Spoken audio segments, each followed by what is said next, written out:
أعوذ بالله من الشيطان الرجيم بسم الله الرحمن الرحيم বিসমিল্লাহির রহমানির রহিম। আসসালামু আলাইকুম। লাইফ অব মদিনা হতে স্বাগতম। গত পর্বের ধারাবাহিকতায় আজ আমরা জুমা মসজিদ থেকে মসজিদে নববী পর্যন্ত পায়ে হেঁটে যাব, যেমনটি রাসূল পাক সাল্লাল্লাহু আলাইহি ওয়াসাল্লাম গিয়েছিলেন। জুমার নামাজ আদায়ের পর প্রিয় নবী সাল্লাল্লাহু আলাইহি ওয়াসাল্লাম মদিনা গমন করেন। সেদিন থেকে ইয়াসরবের নাম হয়েছে মদিনাতুর রাসূল বা রাসূলের শহর, সংক্ষেপে মদিনা। এই দিন ঐতিহাসিক ও স্মরণীয় দিন। চারিদিকে আল্লাহর প্রশংসা ধ্বনি, আনসার শিশুর আনন্দে উদ্বেলিত। আনসাররা ধনী বা বিত্তশালী ছিলেন না, কিন্তু সবাই চাচ্ছিলেন যে নবী তার বাড়িতেই অবস্থান করবেন। যে এলাকা দিয়ে তিনি যাচ্ছিলেন সেখানে লোকেরাই নবী সাল্লাল্লাহু আলাইহি ইসলামকে উটের রশি ধরে তার বাড়িতে আসার আবেদন জানাতেন, কিন্তু রাসূল সাল্লাল্লাহু আলাইহি ইসলাম বলে দিলেন, উটনির পথ ছেড়ে দাও, সে আল্লাহর তরফ থেকে আদেশ পেয়েছে। এরপর উটনি ইচ্ছামতো চলতে লাগলো এবং বর্তমানে যেখানে মসজিদে নববী রয়েছে সেখানে গিয়ে থামল। রাসূল পাক সাল্লাল্লাহু আলাইহি ইসলামের চলার পথে যেসব গোত্র রাসূল ইসলামকে তাকে থাকার জন্য অনুরোধ করেন সেগুলো এখন আমি একে একে বলে যাচ্ছি। সর্বপ্রথম বনু সালিম ইবনে ওব গোত্রের উতমান ইবনে মালিক এবং আব্বাস ইবনে উবাইদা ইবনে নাজলা রাসূল ইসলামকে থাকার জন্য অনুরোধ করেন, কিন্তু উট তার ইচ্ছা মতো চলতে লাগলো। এরপর জিয়াদ ইবনে নাবিদ এবং ফারওয়া ইবনে আমর রাসূল ইসলামকে থাকার অনুরোধ করেন। ইয়া রাসূলুল্লাহ, আপনি আমাদের কাছে আসুন, সেখানে আছে জনবল, ধনবল, মান সম্ভ্রম, পূর্ণ নিরাপত্তা। কিন্তু কাসওয়া নামক উটটি তার ইচ্ছা মতো চলতে লাগলো। যখন উটনি বনু হারিস ইবনে খাইরাজ গোত্রের পাশ দিয়ে অতিক্রম করছিল, তখন সাদ ইবনে রবি, খারেজ ইবনে জায়দ ও আবদুল্লাহ ইবনে রাওয়াহা তাদের হারিস গোত্রের কতিপয় লোকজন নিয়ে উপস্থিত হয়ে আরজ করেন, ইয়া রাসূলুল্লাহ, আমাদের এখানে থাকুন।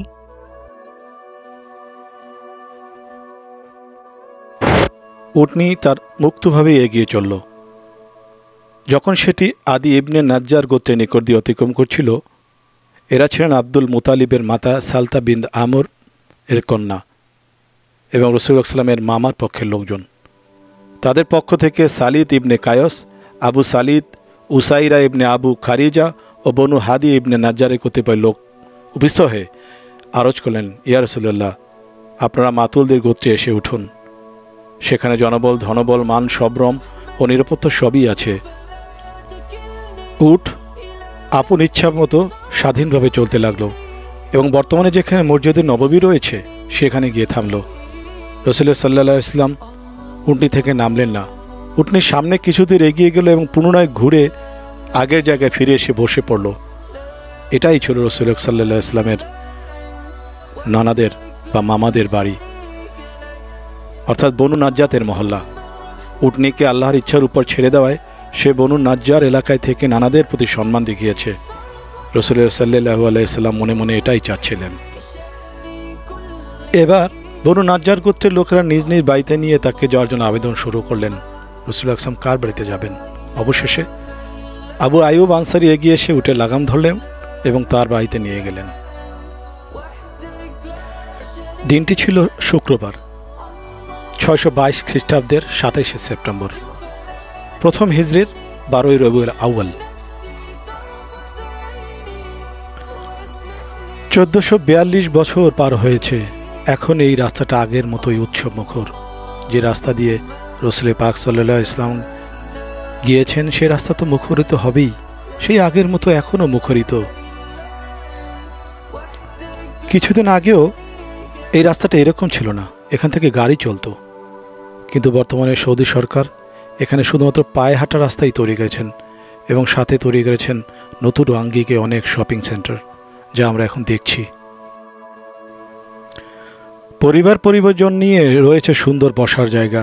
বাচ্চারা এখানে ইচ্ছা করলেই বিভিন্ন রাইডে চলতে পারবেন এবং সে ব্যবস্থাই এখন করা হয়েছে। মাশাআল্লাহ, কি সুন্দর পরিবেশ, বিশেষ করে বাচ্চাদের জন্য। আমরা চলছি মসজিদে নববীর দিকে যাত্রা শুরু করেছিলাম মসজিদ জুমা থেকে এবং চলতে চলতে আরও কিছু কথা বলি। নবী সাল্লাল্লাহু আলাইহি সাল্লাম মসজিদে নববীর নির্মাণ কাজ শুরু করেন। মসজিদ নির্মাণের জন্য সেই জায়গা নির্ধারণ করেন যেখানে গিয়ে তার উট যাত্রাবিরত করে। সেই জমির মালিক ছিল দুটো এতিম বালক। রাসূলুল্লাহ সাল্লাল্লাহু আলাইহি সাল্লাম তাদের কাছ থেকে ন্যায্য মূল্যে সেই জমির ক্রয় করেন এবং মসজিদ নির্মাণ কাজ শুরু করেন। তিনি নিজেও ইট ও পাথর বহন করছিলেন। নবী সাল্লাল্লাহু আলাইহি সাল্লাম মসজিদের অদূরে কয়েকটি কাঁচা ঘর তৈরি করেন। এসব ঘরের দেয়াল খেজুর পাতা ও শাখা দিয়ে তৈরি। এসব ঘর ছিল প্রিয় নবী সাল্লাল্লাহু আলাইহি ইসলামের সহধর্মিণীদের বাসগৃহ। এগুলো তৈরি হওয়ার পর রাসূলুল্লাহ সাল্লাল্লাহু আলাইহি সাল্লাম আবু আইয়ুব আনসারী রাদিয়াল্লাহু ঘর থেকে এখানে এসে উঠলেন। নির্মিত মসজিদ শুধু নামাজ আদায়ের জন্যই ছিল না, বরং এটি ছিল একটি বিশ্ববিদ্যালয়। এতে মুসলমানরা ইসলামের মূলনীতি ও হিদায়াত সম্পর্কে শিক্ষা লাভ করতেন। এটি এমন একটি মাহফিল ছিল যে এখানে গোত্রীয় দ্বন্দ্ব, সংঘাত, ঘৃণা, বিদ্বেষে জর্জরিত বিভিন্ন গোত্রের মানুষ পারস্পরিক সম্প্রীতি ও সৌহার্দ্যের মধ্যে অবস্থান করত। এ মসজিদ ছিল এমন একটি কেন্দ্র যা কেন্দ্র থেকে নবগঠিত রাষ্ট্রের যাবতীয় কাজকর্ম পরিচালিত হতো এবং এখান থেকেই বিভিন্ন অভিযানে লোক প্রেরণ করা হতো। এছাড়া এই মসজিদের অবস্থা ছিল একটি সংসদের মতো। এতে মজলিসে শুরা ও মজলিসে ইস্তেজামিয়ার অধিবেশন বসত। এছাড়া এই মসজিদ ছিল সেই সব মুহাজিরিন এবং নিরাশ্রয় লোকদের আশ্রয়স্থল যাদের বাড়িঘর, পরিবার পরিজন ও ধন সম্পদ কিছুই ছিল না। মসজিদে নববী নির্মাণের মাধ্যমে পারস্পরিক সম্মিলন ও মিল মহব্বতের একটি কেন্দ্র স্থাপন হলো। একইভাবে তিনি মানব ইতিহাসে এক অসাধারণ কাজ সম্পন্ন করেন এবং তা হচ্ছে মুহাজির ও আনসারের মধ্যকার ভ্রাতৃত্ব বন্ধন। আল্লামা ইবনে কাইয়িম লিখেছেন, অতঃপর নবী সাল্লাল্লাহু আলাইহি সাল্লাম হযরত আনসার ইবনে মালিকের গৃহে মুহাজির এবং আনসারদের মধ্যে ভ্রাতৃত্বের স্থাপন করেন। মক্কায় মুসলমানদের হাতে কিছুই ছিল না। কিসের ভিত্তিতে মুসলমানরা সমাজ গঠন সক্ষম হবে? এ কারণে দেখা যায় মক্কায় অবতীর্ণ কোরআনের সূরাসমূহে শুধু ইসলামী দাওয়াতের বিবরণ দেওয়া আছে। এ সময় এমন সব আহকাম অবতীর্ণ হয়েছে যার উপর প্রতিটি মানুষই পৃথক পৃথক আমল করতে পারে। পক্ষান্তরে মদিনায় যাওয়ার পর প্রথম দিন থেকেই ক্ষমতার বাগডোর ছিল মুসলমানদের হাতে। মুসলমানদের উপর অন্য কারো আধিপত্য ছিল না। সংস্কৃতি, অর্থনীতি, রাজনীতি, যুদ্ধ, সন্ধিসহ তাদের অনেক আইন কানুনের মুখোমুখি হতে হচ্ছিল। সেটাই ছিল হালাল হারাম মেনে চলা ও উন্নত চরিত্রের প্রতিফলনের মাধ্যমে উন্নত জীবনের পরিপূর্ণ বিকাশের সময় মুসলমানদের একটা নয়া সমাজ অর্থাৎ ইসলামী সমাজ গঠনের প্রত্যক্ষ আদর্শ গড়ে তোলা। যে সমাজ ছিল একটি আদর্শ সমাজ, মূর্খতা, অজ্ঞতা থেকে মুক্ত একটা সমাজ। দূরদর্শিতা ও বুদ্ধিমত্তার কারণে রাসূল পাক সাল্লাল্লাহু আলাইহি ওয়াসাল্লাম একটি নয়া সমাজের ভিত্তি স্থাপন করেন। তবে সমাজের বাহ্যিক রূপ আল্লাহ রসুলকে কেন্দ্র করেই বিকশিত ও পরিস্ফুটিত হয়েছিল। তার মোহনীয় ব্যক্তিত্বই ছিল সকল আকর্ষণের কেন্দ্রবিন্দু। তার শিক্ষা, প্রশিক্ষণ, নৈতিক চরিত্র গঠনের উপাদান, ভালোবাসা, ভ্রাতৃত্বের নমুনা, ইবাদত, বন্দিগি ও আনুগত্য মুসলমানদের নবজীবন লাভে ধন্য করে তুলেছিল।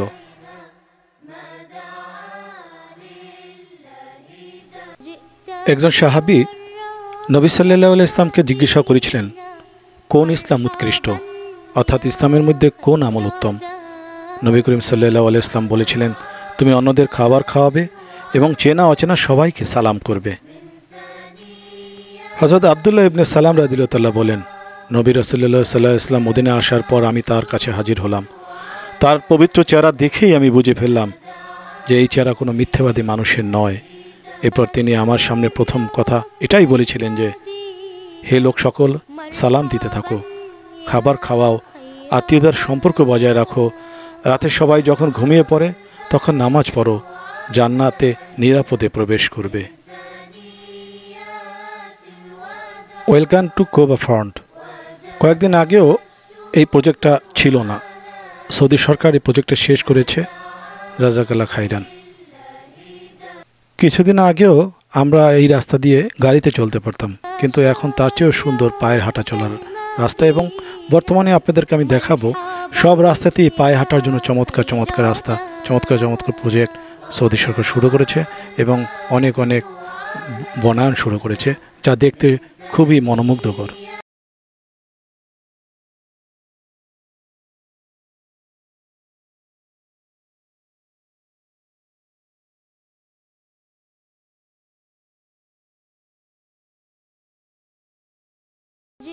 হযরত আয়েশা রাদিয়াল্লাহু বলেন, আমি রাসূল সাল্লাল্লাহু আলাইহি ওয়াসাল্লামকে খবর দিলাম। তিনি বললেন, হে আল্লাহ, মক্কা যেমন আমাদের কাছে প্রিয় ছিল, মদিনাকেও তেমন প্রিয় করে দাও।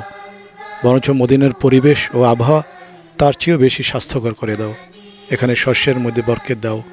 এখান থেকে অসুখ বিসুখ সব সরিয়ে নাও। আল্লাহ তাআলা তার প্রিয় নবীর দোয়া কবুল করেন এবং পরিস্থিতি পরিবর্তন হয়। সত্যি মদিনার পরিবেশ চমৎকার।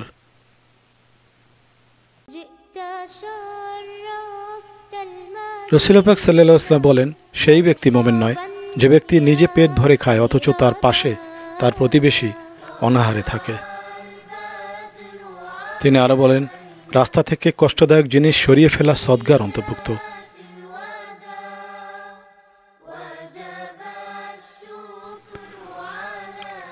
আমরা মসজিদে গামামা দেখতে পাচ্ছি এবং সাথে সাথে আমরা মসজিদে নববীর খুবই কাছে চলে এসেছি।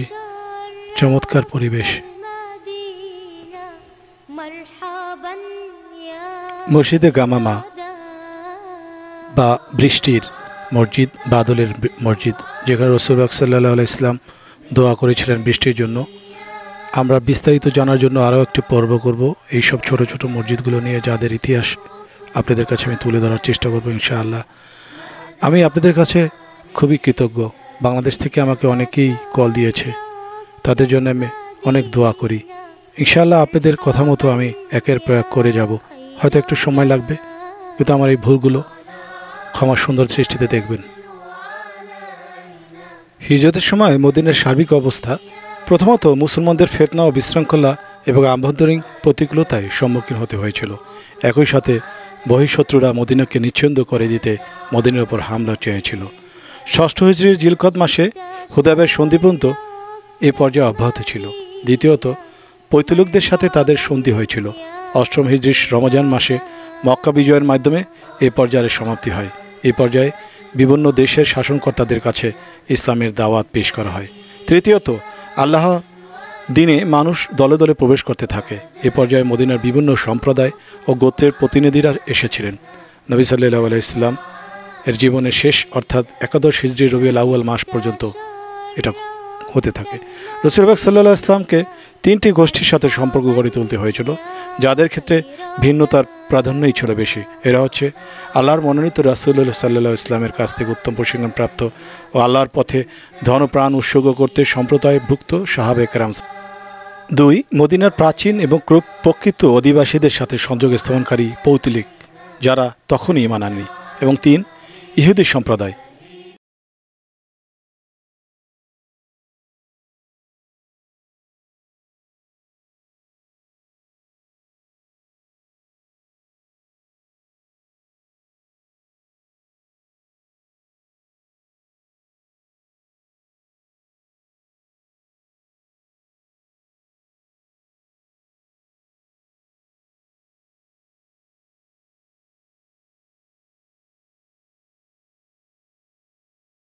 شرفت المدينة مرحبا يا خير। মসজিদে জুমা থেকে আমরা পথ চলা শুরু করেছিলাম আর আমরা মসজিদে নববীতে এসে পৌঁছে গেছি।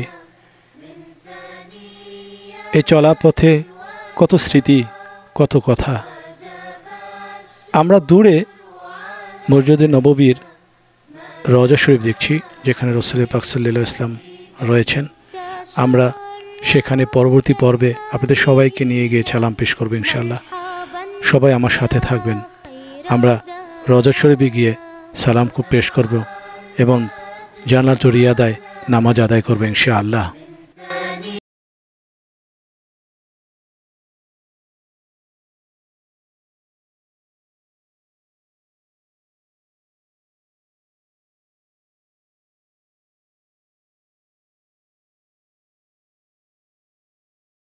বন্ধুরা, আজ এ পর্যন্তই।